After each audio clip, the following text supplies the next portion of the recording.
nasasaktan yung anak ko. Basilio. Christine. Basilio. Christine. Nakikita niyo ba yung liwanag? Nakikita niyo ba yung liwanag? Mga anak ko yan.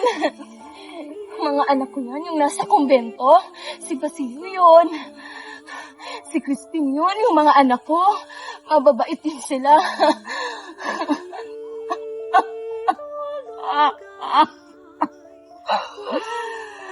Kung ang tawag sa isang bata na walang ama at ninais ng ulila,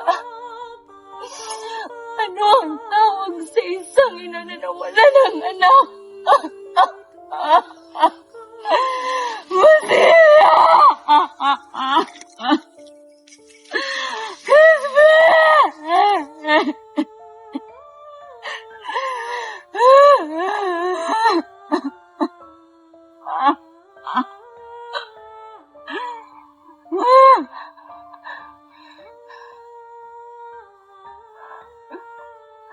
Nagpapakaawa ako. Nasaan ang mga anak ko?